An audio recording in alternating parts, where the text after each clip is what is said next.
प्यारे बच्चों और दोस्तों, ये वीडियो जो बच्चे सीटेट के एग्जाम की तैयारी कर रहे हैं उन लोगों के लिए बहुत ही इंपॉर्टेंट होने वाली है, क्योंकि इसमें मैथ के उन्हीं क्वेश्चन को कराया जाएगा जो कि आपके सीटेट के एग्जाम में पूछे हुए हैं। तो बहुत ही इंपॉर्टेंट होने वाली है, बहुत ही शानदार होने वाली है। साथ साथ अगर आप रेलवे की तैयारी कर रहे हैं, एसएससी जीडी की तैयारी कर रहे हैं, तो उन लोगों के लिए भी ये वीडियो बहुत ही इंपॉर्टेंट होने वाली है। क्योंकि देखिए, सबका सिलेबस लगभग सेम होता है। इसी सिलेबस से ही आपके रेलवे के एग्जाम में भी क्वेश्चन उठाता है, एसएससी के एग्जाम में भी क्वेश्चन उठाता है। तो खासकर ये सीटेट वालों के लिए बहुत ही इंपॉर्टेंट होने वाली है। तो चलिए चलते हैं अपने पहले क्वेश्चन की तरफ। यहाँ पर आप लोगों के सामने पहला क्वेश्चन सिंप्लीफिकेशन का दिख रहा है। कैसे इसको सॉल्व करेंगे? देखिए, इस टाइप के क्वेश्चन को सॉल्व करने के लिए हमेशा बोर्ड मास रूल का यूज किया जाता है। बोर्ड मास रूल आपको पता है, बी से ब्रैकेट को तोड़ा जाता है, ओ से ऑर्डर के रूप में है, ऑफ के रूप में उसको तोड़ा जाता है, डी से आप डिवीजन जानते ही है, मल्टीप्लिकेशन, उसके बाद गुणे को, ए से एडिशन यानी जोड़, उसके बाद सब्सट्रैक्शन यानी घटाना। इस क्रम में अगर तोड़ेंगे, इस क्रम में अगर इस टाइप के क्वेश्चन को सॉल्व करेंगे तो कभी आपको इस टाइप के क्वेश्चन में प्रॉब्लम देखने को नहीं मिलेगी। तो चलिए स्टार्ट करते हैं। यहाँ पर देखिए, पहले यहाँ पर ब्रैकेट आपको दिख नहीं रही है, तो ब्रैकेट वाले काम को हमें करना ही नहीं है, छोड़िए। ब्रैकेट नहीं दिख रही है, लेकिन ऑर्डर के रूप में है संख्याएं। ऑर्डर का मतलब अगर स्क्वायर के रूप में है, कड़ी के रूप में है, तो आप उसको खत्म कीजिए। तो यहाँ पर देखिए, आपका रूट के अंदर 441 है, तो हम क्या करेंगे, रूट वाला मैटर खत्म कर देंगे। तो 441 का वर्गमूल निकालिए। क्या होता है पता होना चाहिए दोस्तों, ये बहुत सारी सीधी सीधी संख्याओं का वर्गमूल दिया रहता है, सेट संख्याओं का वर्गमूल दिया रहता है, जिससे आप सेकंडों में सिर्फ देख करके ही बता सकेंगे कि 21 होता है। 441 का वर्गमूल 21 होता है। क्लियर हो गया? अब आपको नेक्स्ट स्टेप में क्या करना है, भाग देना है। तो भाग जहां जहां पे है उन दोनों को घेर लीजिए। देखिए, यहाँ पे भाग है, यानी 7 से 21 में भाग देना है। 7 से 21 में भाग देंगे तो 3 आ जाएगा, इसको यहाँ पर रख लीजिए। 8 से 32 में भाग देंगे तो 8 चौक को 32 हो जाएगा, लेकिन यहाँ पे भाग नहीं जा रहा है। भाग जहाँ पे 9 जाए, हम क्या करेंगे, एक लाइन लिखना ही पड़ेगा।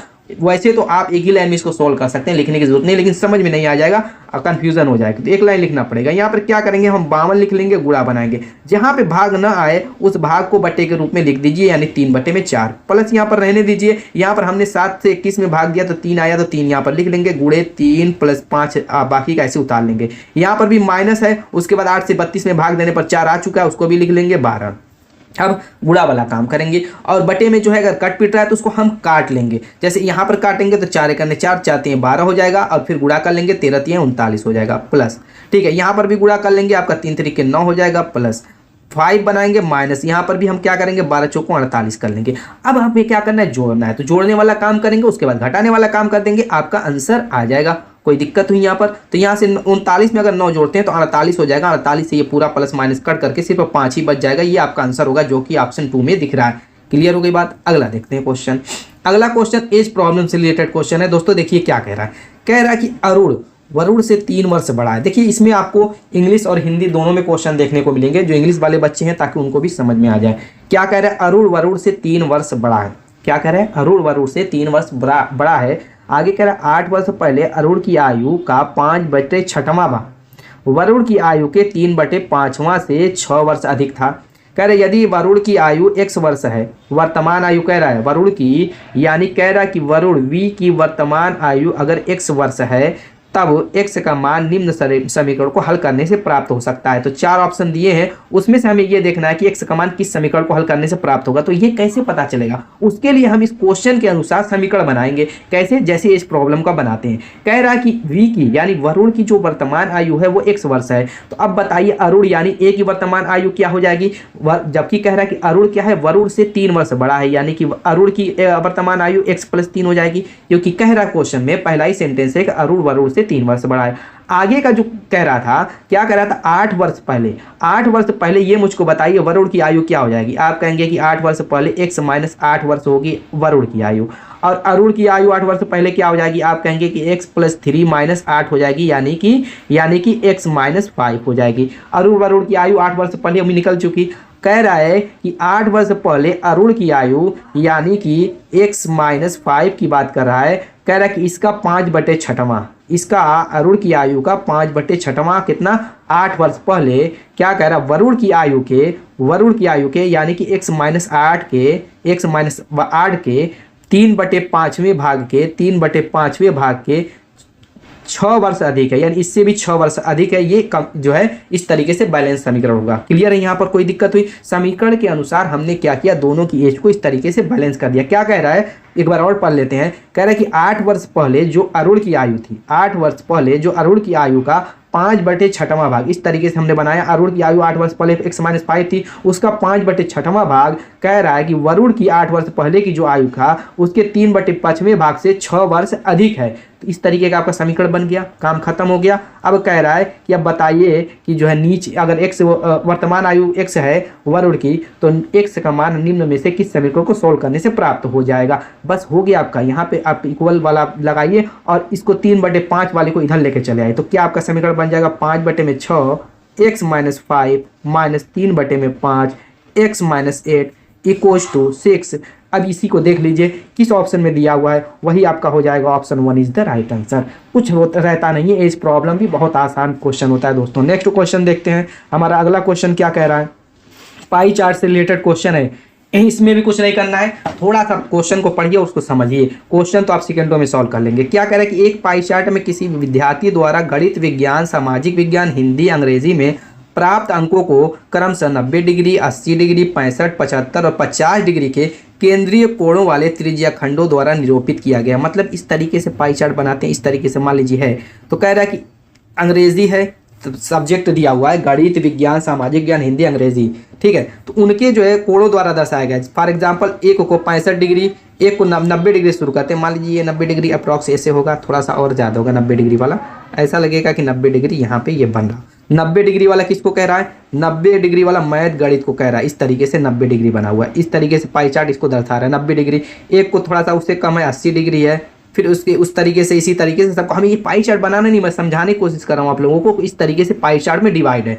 आप जानते हैं कि टोटल ये सर्किल वाला कोण कितने डिग्री का बनता है, आप कहेंगे कि 360 डिग्री का। बस इसको अपने दिमाग में रखिए, इसी से हमारा आंसर अभी आ जाएगा।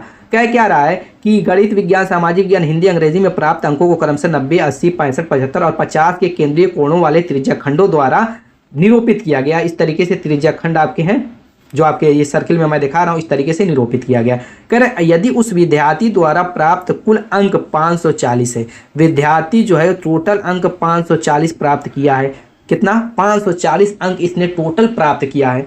तो कह रहा है तो इसके द्वारा गणित और अंग्रेजी में प्राप्त अंकों का अंतर क्या होगा। तो गणित और अंग्रेजी में पहले देखिए कितने डिग्री द्वारा घिरा हुआ कोण है। तो गणित पहले नंबर पर यहाँ पर दिख रहा है, पहले नंबर पर है 90 डिग्री, यानी मैथ वाला क्या है, मैथ वाला 90 डिग्री है। और दूसरा पाई चार्ट किसका पूछ रहा है, गणित और अंग्रेजी। अंग्रेजी वाला कौन है, बिल्कुल लास्ट वाला, यानी 50 डिग्री वाला मुझको दिख रहा है। अंग्रेजी में पढ़ा था 50 डिग्री वाला, ये आपका इंग्लिश वाला है, ठीक है। अब कह रहा है कि प्राप्त अंकों में अंतर, यानी पहले हमें अगर पता चल जाए कि मैथ में कितना उसने नंबर प्राप्त किया और इंग्लिश में कितना नंबर प्राप्त किया, तो उनका अंतर निकाल देना। और क्या करना है, तो टोटल एंगल बन रहा है सर्किल में 360 डिग्री का। हमें मैथ का निकालना है, तो इस 90 बटे में टोटल एंगल 360 से भाग दे करके और टोटल जितना अंक उसने प्राप्त किया उससे गुणा कर दीजिए। 0 से 0 कटेगा, 9 से काट दीजिए, 9 चौको 36, 9 छक्का 54, 2 से काटेंगे 2 बार जाएगा, 3 बार जाएगा, 2 से काटेंगे 45 बार जाएगा, यानी कि उसका मैथ में 105 अंक प्राप्त हो गया माइनस। अब यहाँ पर इंग्लिश में भी सेम निकाल दीजिए। इंग्लिश का जो कोण बन रहा है 50 डिग्री का, टोटल एंगल है पूरे सर्किल में 360 डिग्री का, उसने प्राप्त किए 540 अंक। इसमें भी काट दीजिए वैसे ही सेम टू सेम। यहाँ पर काटेंगे 6 बार, यहाँ पर काटेंगे 9 चौको 36, 4 बार, 2 बार जाएगा, ये 3 बार जाएगा, यहाँ पे 2 से काटेंगे 25 बार, यानी कि 75।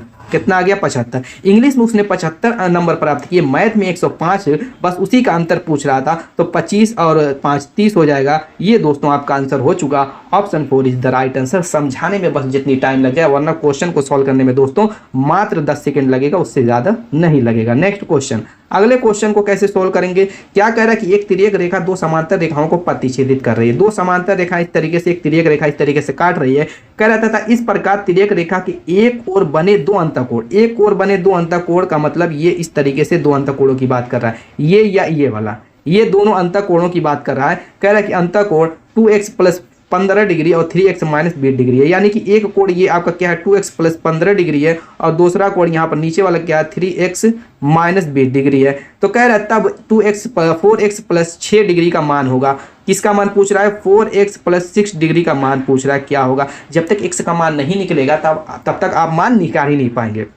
तो आपको पता होना चाहिए दोस्तों एक चीज़ कि यहाँ पर जब दो समांतर रेखाओं को तीसरी रेखा प्रतिच्छेदित करती है तो जो अंतःकोण बनेंगे, दो अंतःकोण जो बनेंगे उनका जो योग होता है, दो अंतःकोणों का जो योग होता है वो 180 डिग्री के बराबर होता है। कितने के बराबर? 180 डिग्री के। तो दो अंतःकोण कौन है? एक तो 2x + 15 डिग्री है और दूसरा क्या है? 3x - 20 degree, 3x - 20 degree. तो इन्हीं का योग 180 डिग्री के बराबर होगा। x का मान यहाँ पे निकाल लीजिए, 20 है और ये 15 है, तो यहाँ पर कितना बच जाएगा? 5 बच जाएगा और ये जोड़ेंगे 5x हो जाएगा। 5x बराबर आपका कितना हो गया? 185 हो गया। x बराबर काट दीजिए 5 से, तो 5 × 15, 5 × 7 35, ठीक है कि नहीं? 5 × 15 3 और आपका 5 × 7 35, 37 आ गया। तो अब यहाँ पर 4x + 6 डिग्री का मान पूछ रहा है, तो हम क्या करेंगे? x की जगह 37 रख करके कैलकुलेट कर लेते हैं। का यहाँ पर काट लीजिए, कितना हो जाएगा? 4 से तो आपका हो जाएगा 7 चौको 28 8 और यहाँ पर चाहती हैं 12, 12 और 2 14, 148 में 6 जोड़ेंगे कितना हो जाएगा? 154 degree. Option 1 is the right answer. क्या था? कुछ भी नहीं रहता है दोस्तों क्वेश्चन में, बस आपको कंसेप्ट पता है, ट्रिक तो आप खुद ब खुद बना लेंगे, कुछ उसमें झंझट नहीं करना है। नेक्स्ट क्वेश्चन देखते हैं। अगला क्वेश्चन क्या कह रहा है कि भिन्नों में सबसे बड़ी और सबसे छोटी भिन्न का योग पूछ रहा है। ये 4 भिन्न दिए हुए हैं, उनमें सबसे छोटी और सबसे बड़ी भिन्न का योग। देखिए बहुत सारे तरीके होते हैं छोटे भिन्न और बड़ी भिन्न पहचाने के, और यूट्यूब पर ऐसे बहुत सारे वायरल क्वेश्चन मिलेंगे जिसमें बताया जाता है कि कौन सी भिन्न छोटी है, कौन सी बड़ी है। बस उसी में से कुछ ट्रिक का यूज करके हम भी अभी निकाल लेते हैं छोटी बड़ी भिन्न और उसका योग निकाल लेंगे। क्या दिक्कत है? सबसे पहले तो यहाँ पर सही बटे वाले को हम खत्म कर लेंगे, तो इसको हम लिख सकते हैं 6/7। दूसरी आपकी है 2 से 3/5, तो 5 दूना के 10, 13/5 हो जाएगी। और तीसरी आपकी 3/8 है, और चौथी आपकी फिर वही है 15 दूना के 30, 8 38 दोस्तों क्या हो जाएगी? 15 हो जाएगी। अब यहाँ पर एक चीज हमेशा ध्यान दीजिएगा, जिसका नीचे का यानी हर बड़ा होगा वो भिन्न हमेशा छोटी होगी। यहाँ पर देखिए 6/7 इसमें हर क्या बड़ा है? 3/8 इसमें हर बड़ा है, इसमें भी हर बड़ा है, तो ये दोनों छोटी है। लेकिन इन छोटी में से हमें कैसे पता चलेगा कि सबसे छोटी कौन है? तो ये तो हमें पता चल गया ये दोनों छोटी है, ठीक है। इन दोनों में कैसे पता चलेगा? इसमें क्रॉस मल्टीपल वाले से पता कर लेते हैं। जैसे इसमें गुणा करेंगे तो 8 × 6 = 48 हो जाएगा, इसमें गुणा करेंगे 7 × 3 = 21 हो जाएगा। यानी सबसे छोटी कौन है? जिसके ऊपर जो है छोटा अंक मिला वही सबसे छोटी, यानी 3/8 हमें पता चल गया सबसे छोटी है। 3/8 सबसे छोटी है और सबसे बड़ी हम निकालना पड़ेगा। तो सबसे बड़ी में भी 13/5 और 38/15 में से सॉल्व कर लेते हैं। यहाँ पर तो आप भाग देकर भी सॉल्व कर सकते हैं, क्रॉस मल्टीपल से भी सॉल्व कर सकते हैं। किसी तरीके से सॉल्व करें उतनी ही टाइम लगेगी। जैसे फॉर एग्जांपल अगर मैं 5 से भाग दूं तो 5 दूना के 10, 5 × 6 = 30, 2.6 आएगा। और यहाँ पर मैं 15 से भाग दूं तो 15 दूना के 30 और ये आपका बचा हुआ कितना? 80, 15 × 5 = 75, यानी 2.5 और आगे आएगा। लेकिन बड़ी कौन हो गई? 2.6 वाली, यानी 13/5। सबसे बड़ी हो गई 13/5 और सबसे छोटी हो गई 3/8। इन्हीं का योग पूछ रहा है, योग निकाल लीजिए। LCM 8 × 5 = 40 हो जाएगा। तो यहाँ पर दोस्तों 13/104 प्लस और यहाँ पर कितना बचेगा? 8 × 3 = 24, सॉरी यहाँ पर 5/40, तो 5/40, 8 × 3 = 24। यहाँ पर कहीं मिस्टेक हो गई क्या? मिस्टेक नहीं, 5 × 3 = 15, 15 15, सॉरी यहाँ पर आपका कितना? 8 से भाग देंगे 5 बार जाएगा, 5 से गुणा करेंगे 5 × 3 = 15। आपका कितना हो गया? 119/40। आपका सही बटे में देखिए सारा दिया हुआ, तो 2 बार जाएगा, 4 दूना के 8 और यहाँ पर 39 बच जाएगा बटे में 40। ये आपका आंसर हो चुका है। Option 4 is the right answer. Clear हो गया? नेक्स्ट देखते हैं अगला क्या कह रहा है कि यदि 955 में से जोड़ी जाने वाली x ऐसी न्यूनतम संख्या जो इसे पूर्ण वर्ग बना देती है तो 3x + 2 का मान क्या होगा? देखिए 955, कुछ चीज़ों का अगर आपको पता होगा कि मतलब कौन कौन से वर्ग होते हैं अप्रॉक्स अगर 40-50 तक, तो ये क्वेश्चन आप लोगों के लिए बहुत आसान है, क्योंकि मैं जानता हूं कि 961 जो होता है एक पूर्ण वर्ग संख्या है। 961 क्या है? एक पूर्ण वर्ग संख्या है। और 955 दोस्तों पूर्ण वर्ग नहीं है। अगर हम इसमें सिर्फ 6 ऐड कर दें तो आपकी ये पूर्ण वर्ग संख्या बन जाएगी। अब 961 का जो है क्या है, इसका वर्गमूल निकालेंगे तो आप कहेंगे कि 31 होता है। क्या होता है? 31 होता है। तो यहाँ पर दोस्तों कह रहा है कि इसमें क्या ऐसी न्यूनतम संख्या जोड़े, यानी x ऐसी न्यूनतम संख्या है जो 955 जोड़ने पर ये पूर्ण वर्ग बन जाती है, तो 3x + 2 का मान। तो हमने जोड़ा क्या है? x की जगह 6 जोड़ा है, बस उठा करके 3x + 2 में रख दीजिए। 3x + 2 में x की वैल्यू और मान निकल जाएगा। 36 के 18 2 20। Option 1 is the right answer. कोई दिक्कत यहाँ पर? चलिए अगले क्वेश्चन को देखते हैं। नेक्स्ट क्वेश्चन क्या कर रहा है? 1 और 500 के बीच ऐसी कितनी प्राकृतिक संख्या है? जो 3, 5, 7 प्रत्येक से विभाज्य हो जाए। देखिए जब भी इस टाइप का क्वेश्चन हो, विभाजकता का नियम लगाना हो या इस टाइप से हो, तो हमेशा 3, 5, 7 का हम एलसीएम निकालेंगे। जो इसका एलसीएम आएगा उसी से ये संख्याएं कटेंगी। तो 3, 5, 7 का एलसीएम देखिए, जब भी ऐसी संख्याएं हो जिनमें कुछ कॉमन सामान न रहे तो सबका आपस में गुणा कर दीजिए, वही उसका एलसीएम हो जाएगा। तो 5 3 15 7 105, 105 एलसीएम हो गया। अब 1 से लेकर के 500 तक की संख्याएं जो कि 105 से विभाज्य हो जाए, ऐसी कितनी है? तो आप कहेंगे कि 105 से 105 खुद कटेगी, यानी कि अगर हम 105 1 से आगे बढ़ेंगे तो कम से कम 105 पे जब तक नहीं पहुंचेंगे तब तक वो कटेगी नहीं, यानी 105 में 1 का गुणा करने पर कटी। फिर इसी के गुणक के रूप में चलेंगे, 2 से जब गुणा करेंगे यानी कि 210 कटेगी। फिर 105 में जब 3 का गुणा करेंगे तो 3 5 15, 3 1 315 कटेगी। फिर 105 में जो 4 से गुणा करेंगे यानी कि 4 5 20, 4 1 425 कटेगी। अब इससे आगे जाएंगे तो 500 से बड़ी वो संख्या हो जाएगी। बस यही जो 4 संख्याएं हैं वही 1 से 500 तक के बीच ऐसी यही संख्याएं हैं जो कि 105 से कटेंगी, यानी 3, 5, 7 से प्रत्येक से विभाजित होंगी। तो हमें सिर्फ 4 संख्याएं मिली हैं, तो बस उसी पे टिक लगा दीजिए, option 2 is the right answer. अगले क्वेश्चन को देखते हैं। अगला क्वेश्चन क्या कह रहा है? 10% वार्षिक दर पर निवेश की गई धनराशि 2 वर्ष में 3267 हो जाती है जब ब्याज वार्षिक रूप से संयोजित होता है। कह रहा है कि उसी राशि पर उसी दर से 2.5 वर्ष में कितना साधारण ब्याज होगा। यहाँ पर देखिए, यहाँ पर CI SI दोनों घुसेड़ दिया है। क्या किया है? CI और SI।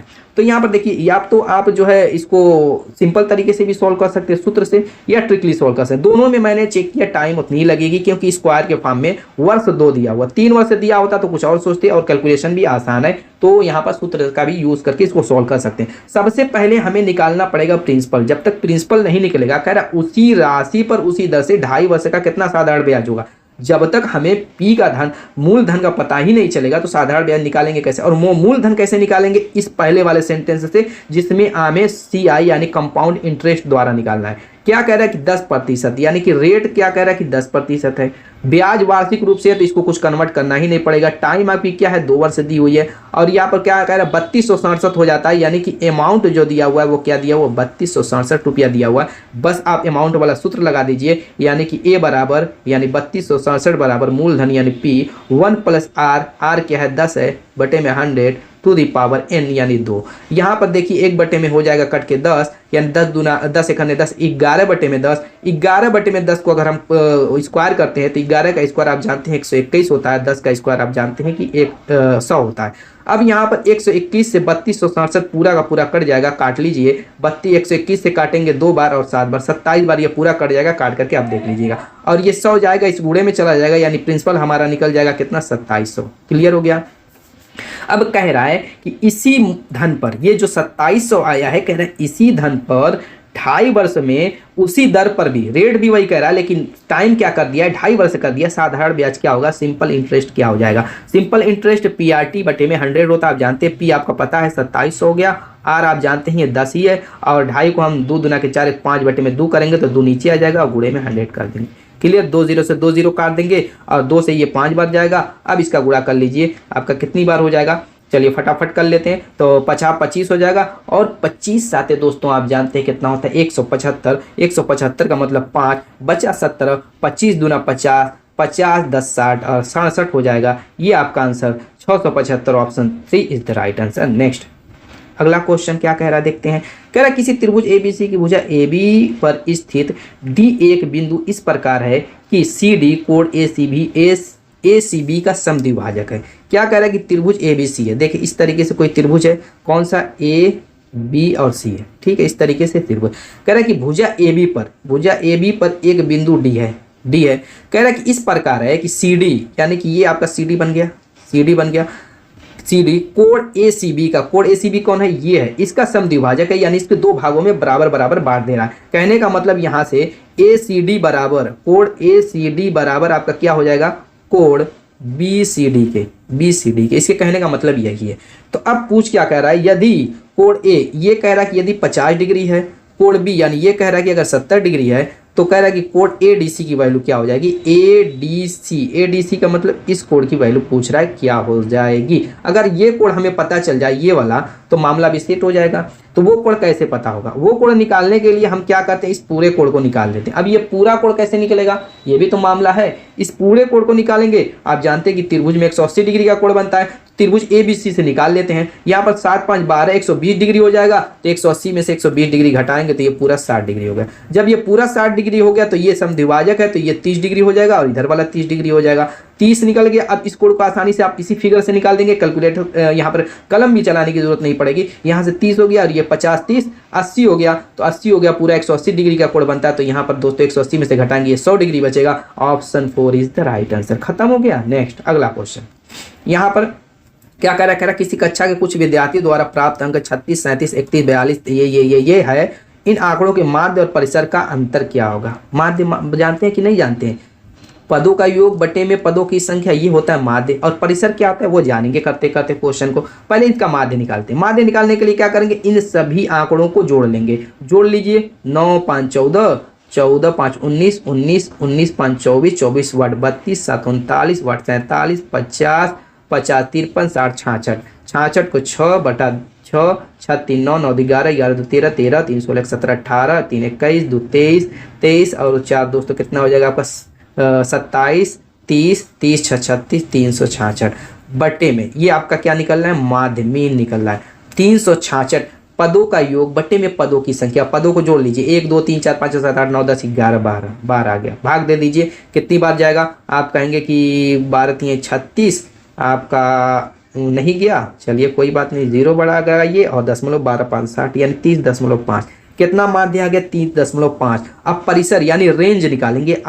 आर रेंज कैसे निकालते हैं, देखिए इनमें जो ये आपका आंकड़ा दिया हुआ है, इन आंकड़ों में सबसे बड़ी संख्या कौन सी है, देखिए 36 है, 37 41 42 23 38, सबसे बड़ी संख्या 42 है, 42 को ले लीजिए। ठीक, और सबसे छोटी संख्या ढूंढिए। 17 के अलावा मुझको कोई सबसे छोटी संख्या नहीं दे, बस 42 में से 17 को घटा दीजिए। आपका कितना आ जाएगा, आप कहेंगे कि 5 और ये आपका 25 आ जाएगा। अब क्या कह रहा है, इन आंकड़ों के माध्य और परिसर का अंतर, इन दोनों का अंतर पूछ रहा है, घटा दीजिए। काम खत्म हो गया, यानी कि 0.5 हो गया, और ये 30 में से यानी 5.5, ये आपका आंसर हो चुका है। ऑप्शन देखिए 3 इज द राइट आंसर। परिसर दोस्तों देखिए, जितना भी आंकड़ा दिया रहेगा उसमें जो सबसे बड़ा संख्या या अंक रहेगा उसको उठा लेंगे, और सबसे छोटे, इन दोनों में आपस में अंतर निकाल देंगे, वही परिसर। परिसर रेंज होती है। फॉर एग्जांपल यहाँ से 5 से हमें 10 तक की रेंज निकालनी है। 20 में कितना आएगा, तो बस 10 में से 5 को घटा दीजिए, यानी बड़े में से छोटे को घटा देना है। बड़े में से छोटे को घटा देना। नंबर किधर भी दिया है उससे फर्क नहीं पड़ता, आरोही क्रम में अवरोही क्रम में या इधर उधर दिया है तभी कोई फर्क नहीं पड़ता, उसमें से सबसे बड़े और सबसे छोटे को निकालिए।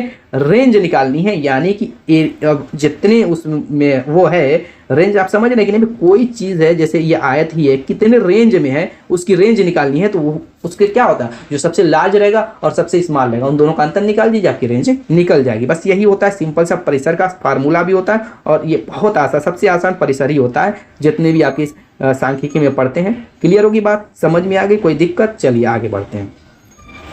यहाँ पर दोस्तों क्या प्रॉफिट एंड लॉस का क्वेश्चन है। कह रहा है कि एक व्यापारी 12 पंखे 24,000 में खरीदता है, वो प्रत्येक पंखे को उसके क्रय मूल्य से 25% अधिक अंकित करता है। यानी कि एक व्यापारी 12 पंखे 24,000 में खरीदता है, क्या कर रहा है, 12 पंखे 24,000 में खरीद रहा है, तो एक पंखे की मूल्य क्या हो जाएगी, आप कहेंगे कि 12 से भाग दे देंगे, यानी कि एक पंखे का मूल्य 2,000 रुपया हो जाएगा। मैं क्यों एक पंखे का निकाल रहा हूं, क्योंकि कह रहा है कि वो प्रत्येक पंखे को उसके क्रय मूल्य से 25% अधिक अंकित करता है। प्रत्येक पंखे की बात कर रहा है, टोटल पंखे की बात नहीं कर रहा। हर हाल में हमें एक पंखे का मूल्य पता होना चाहिए, तब जाकर के क्वेश्चन आगे बढ़ेगा। आगे कर, यदि वो पंखे को 10% छूट देकर बेचा तो उसे कुल मिलाकर लाभ रुपये में कितना हुआ। प्रतिशत लाभ नहीं पूछ रहा है, बहुत आसान क्वेश्चन है, क्योंकि ये सिर्फ पूछ रहा है कि लाभ कितना हुआ कुल मिलाकर।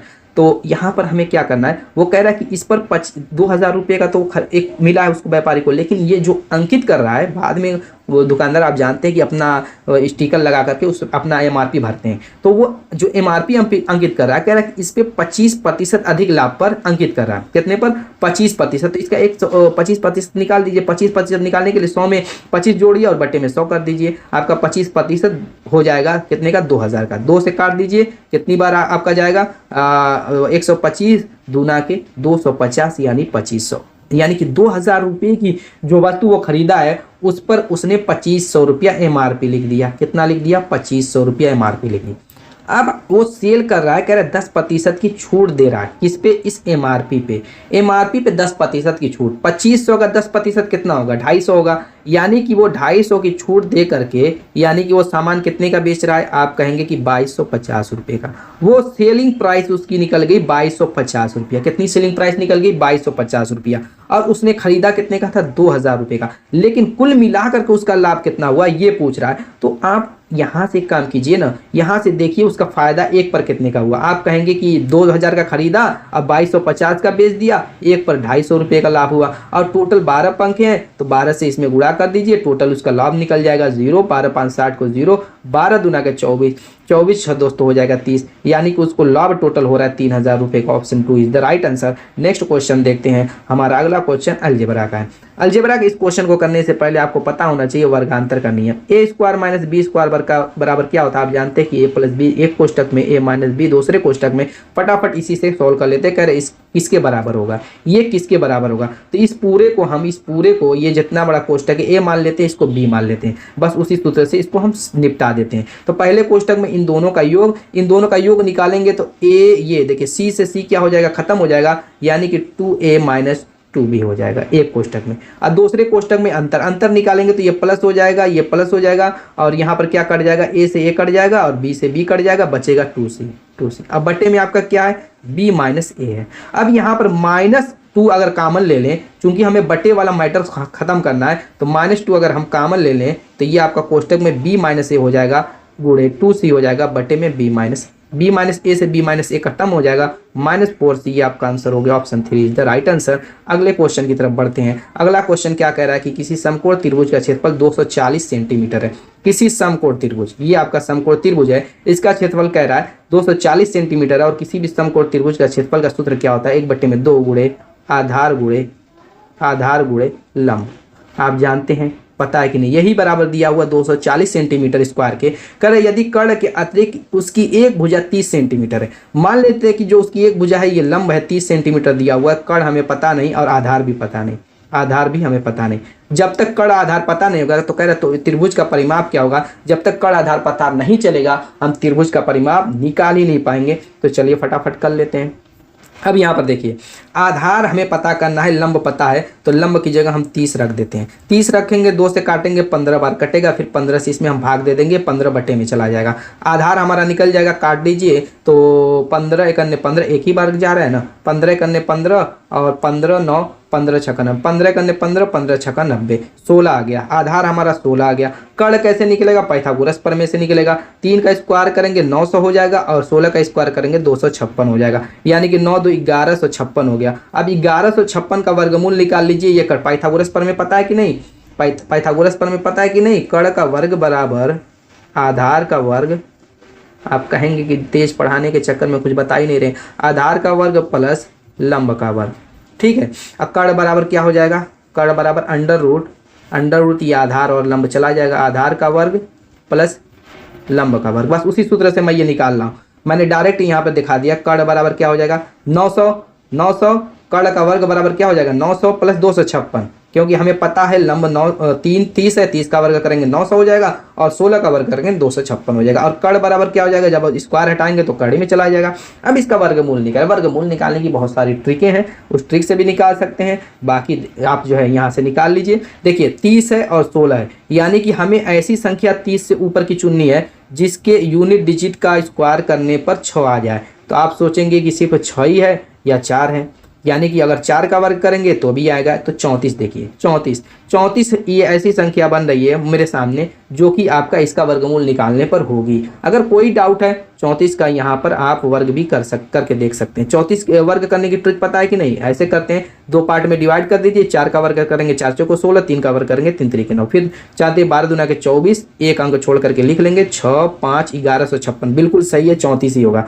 हमें कर्ण पता चल गया 34, आधार लंब सब पता चल गया। तो परिमाप कैसे निकालते हैं? बस तीनों भुजाओं का योग त्रिभुज का परिमाप हो गया। तो यहाँ पर जोड़ लीजिए, 6 4 10 को 0, 1 बचा, 2 3 3 6 2 8 80। Option 1 is the right answer. Next LCM का एक और क्वेश्चन है एलसीएम एचसीएफ से। कह रहे दो संख्याओं का अनुपात है 3 संबंधी 7 तथा इनका एलसीएम क्या है 630 है। देखिए एलसीएम दिया हुआ है 630 और संख्या का अनुपात 3 संबंधी 7 का है, 3 संबंधी 7 का है। तो संख्या क्या हो जाएगी 3x और 7x होगी कि नहीं संख्या, यहाँ से कोई डाउट कोई दिक्कत। अब x क्या है HCF क्या हो जाएगा, HCF क्या हो जाएगा x हो जाएगा, क्योंकि यही जो कॉमन था उसी को काट करके हमने इस संख्या को अनुपात के रूप में कन्वर्ट कर दिया। तो जो इसमें से कटता है वही उसका HCF होता है। तो हमने क्या कर दिया, उस संख्या को प्राप्त करने के लिए x से इसमें गुणा कर दिया। तो हमें संख्या मिल गई, पहली संख्या 3x है, दूसरी 7x है और x इसमें का क्या था HCF था। यहाँ तक कोई डाउट कोई दिक्कत। चलिए आगे कह रहे तब इन संख्याओं के एलसीएम और HCF का योग क्या होगा, यानी कि हमें निकालना है x + 630 बराबर क्या होगा। अब x की वैल्यू जब पता चलेगी तब न पता चलेगा इसका मान, तो निकाल लीजिए। आप जानते हैं कि पहली संख्या गुणे 3x गुणे दूसरी संख्या बराबर एलसीएम गुणे ये सूत्र होता है HCF।